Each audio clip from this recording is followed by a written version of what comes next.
Kenapa sih bisa terjadi roh sasana? Nah, bisa Bapak Billy bisa mencerangkan?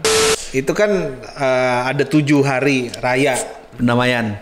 7 hari raya penting Yahudi. Iya. Kak, tapi ada gereja yang nggak ngerayain, ada gereja yang ngerayain. Jadi gue sebagai orang percaya nih, gue harus gimana nyikapi roh sasana? Betul.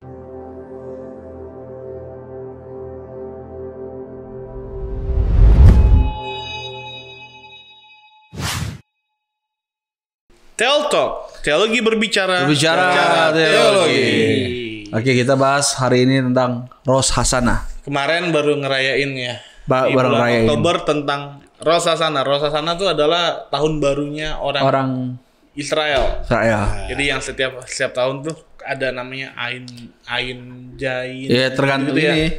Tergantung apa namanya angkanya. Betul. Sekarang 5775 ya? 778. 778. Lama banget. Apa? Hey Pay apa?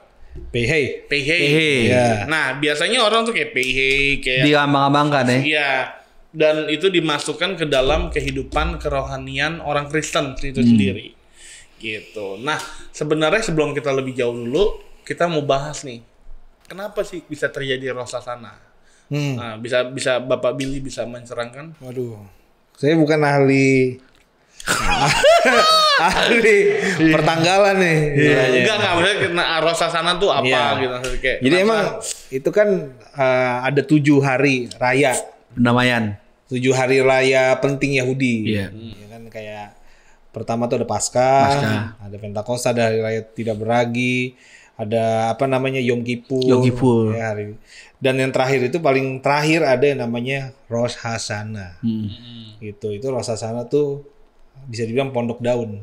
Ya.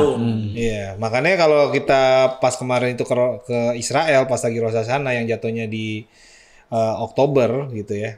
Itu kita akan menemukan bahwa bahkan banyak pondok-pondok daun karena memang itu sudah ditetapkan oleh Tuhan di dalam imamat bahwa orang-orang Israel itu memang setiap harus di setiap gue lupa ininya di setiap tanggal berapa gitu itu memang harus merayakan pondok daun selama 7 hari. 7 hari. Tujuannya untuk Nah 7 hari itu mereka nanti bikin pondok-pondok dengan daun-daun kayak gitu yang dirangkai dan mereka harus tinggal di situ dan merayakan hari raya itu dalam pondok daun bersama keluarganya.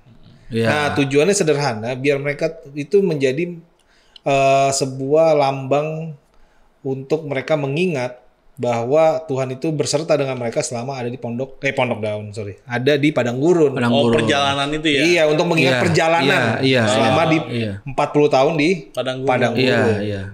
Gitu. Jadi sejarah yang jangan dilupakan lah gitu. Betul. Nah makanya kalau kemarin yang gue bawain khotbah, pondok daun itu lebih kepada lambang kesetiaan Tuhan kepada orang Israel pada saat mereka sedang ada di padang gurun. Kenapa dibilang kesetiaan Tuhan? Karena selama 40 tahun itu Tuhan berserta dengan mereka. Contohnya waktu di tiang awan, tiang api, betul ya. Bahkan dikatakan kalau di dalam ulangan itu dibilang kasut mereka tuh nggak pernah ganti, nggak rusak kasutnya selama 40 tahun. Keren. Berarti kalah tuh Crocs kalah tuh ya sendal Crocs, Bata, Nike, apapun itu. Caterpillar juga. Caterpillar. Kalah 40 tahun itu kasut. Gue nggak tahu mereknya apa tuh. Balenciaga juga kalah tuh. Gue nggak tahu tuh merek itu waktu itu. Itu nggak pernah bolong ya. Katanya nggak rusak gitu. Kita ya pakai sendal aja kadang-kadang ada yang bolong tengahnya. Nah, dan 40 tahun itu mereka nggak pernah mencari makanan. Karena diturunkan dari surga. Roti mana. Nah, jadi benar-benar itu istilahnya kesetiaan Tuhan itu justru paling terlihat di saat di padang gurun itu. Makanya lu bisa menyimpulkan bahwa pondok daun itu berbicara tentang kesetiaan Tuhan. Oh iya. Yang dimana ketika nggak ada resource sama sekali di padang gurun, tapi pemeliharaan Tuhan tuh tetap nyata. Justru gue ngelihat di pondok daun ini emang makin dibukain nih. Jadi memang makin yakin lah, makin mengerti bahwa memang kalau lo mau ngerasain kasih karunia Tuhan itu justru memang di tengah-tengah padang gurun hidup lo justru. Iya betul. Jadi kalau bukan maksudnya gini, kita hidup kasih karunia kan. Napas kita kasih karunia. Tapi kalau mau sempurna kan kalau bahasa Alkitabnya itu di 2 Korintus 12 ayat 9 justru di tengah kelemahan lah kuasaku menjadi sempurna. Nah, kuasa Tuhan, kasih karunia Tuhan itu menjadi sempurna di saat kita sedang ada di padang gurun. Gitu, sedang ada dalam situasi yang nggak enak, mencekam, nggak nyaman, justru situ kuasa Tuhan bekerja secara sempurna. Bahkan dikatakan juga mujizat-mujizat terjadi banyak di padang gurun. Oh, kan? pasti. Betul. Ya, kayak tadi misalkan ya balik lagi tentang sendal. Iya. Alas kakinya nggak rusak sama sekali gitu loh. Baju mereka nggak Rusak. nggak rusak juga. Terus tetap ada makanan dari Ada surga. makanan.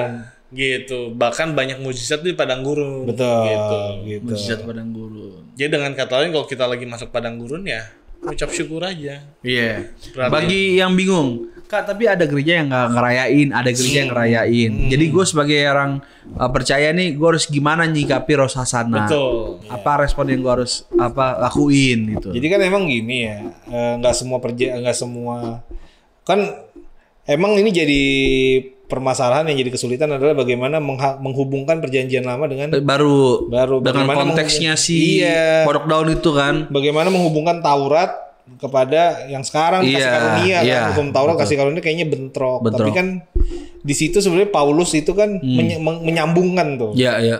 Ya kan, bagaimana dia menjelaskan bahwa kegenapan hukum Taurat itu sebenarnya ada di dalam Yesus.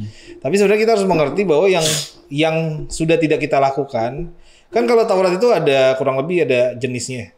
Ada jenis yang apa namanya seremonial, ada yang memang moral Iya. gitu ya. Nah, yang bentuknya seremonial itu kayak persembahan, Iya. gitu, persembahan pengampunan dosa Iya, ya. iya, iya. Itu emang udah gak berlaku lagi. Iya, iya. Karena memang itu sudah digenapi di dalam Yesus Yesus Kristus, pengorbanan Yesus gitu loh. Tapi kalau untuk soal hukum moral, itu tuh masih sebenarnya. Nah, pertanyaannya kalau bagaimana dengan yang namanya Pondok Daun, Iya. ya kan? Nah, Pondok Daun itu kan memang bisa dibilang seremonial ya, Iya. jatuhnya ya, seremonial gitu. Tapi memang kalau kita sambungin ke perjanjian baru, itu memang ada makna akhir zamannya. Kalau bahasa teologisnya ekskatologi. Eskatologi. Ada apa tuh namanya makna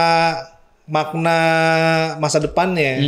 Contoh kalau yang belum digenapi ya. Contoh gini, Paskah itu kan kalau yang kita ingat orang Kristen sekarang kalau ingat Paskah ingat telur. Betul. Ya kan ingatnya kebangkitan Yesus gitu. Tapi kan Paskah sebenarnya maknanya bukan itu di Kan gitu. perjanjian lama. Iya. Kan? Itu bicara tentang bagaimana Tuhan menyelamatkan orang Israel. ya dari darah Iya kan? narkoba. Betul, itu kan bagaimana Tuhan meluputkan, Iya, melewati. gitu kan. Makanya yang tulah ke-10 kan. Iya itu. Nah, itu kan makna aslinya gitu, tapi Iya. digenapi di Yesus menjadi kebangkitan Yesus. Pentakosta tadinya. Pentakosta kan lebih ke arah apa? Kalau di perjanjian lama 50. Bukan. Pentakosta. Ini hari apa tuh? Panen kan, panen raya. Jadi penjualan roh kudus. Iya, gitu. Nah, begitu juga Pondok Daun di kemungkinan adalah kalau diprediksi gitu, digenapinya nanti waktu langit bumi baru ada. Oke. Berarti. Karena di Wahyu 21 itu jelas dikatakan bahwa nanti kemah yang dari surga itu turun ke bawah. Nah, selama ini kan kalau di Pondok Daun itu kemahnya kemah sementara. Iya kan? Tapi nanti pas di Wahyu itu di Wahyu 21 atau akhir zaman, kemah Tuhan itu turun, kemah yang abadi.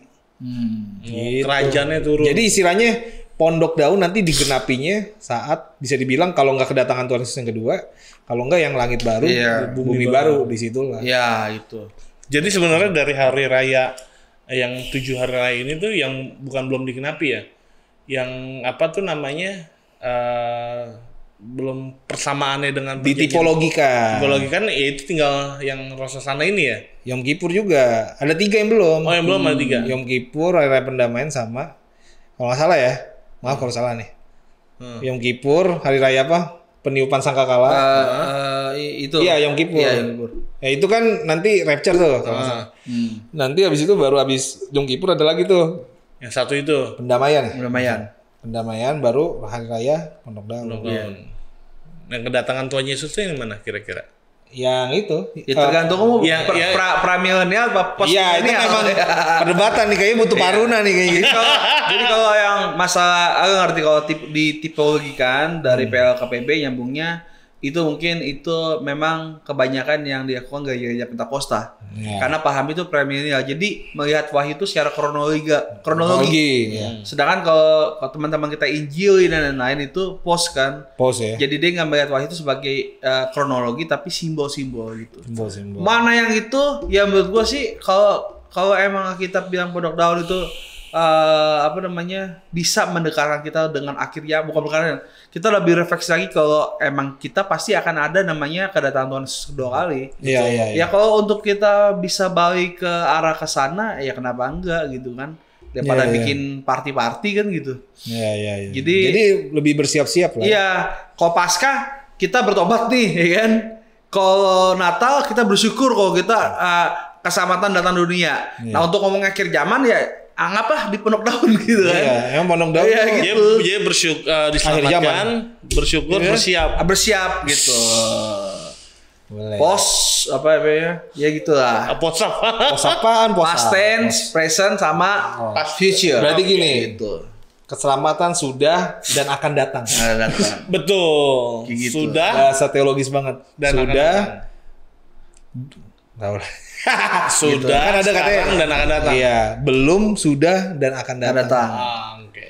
Jadi ya secara nggak langsung bahwa sebenarnya Hari Raya Pondok Daun itu ada relevansinya ya dalam gereja Relevansinya. sekarang. Iya. Minimal buat perenungan kita. Betul. Akhir zaman sih Akhir jatuhnya, zaman. lebih ke akhir zaman. Jadi kita hari ini kalau kita dapatkan hari ini ada dua, yaitu yang pertama adalah tentang kesetiaan Tuhan Pondok Daun.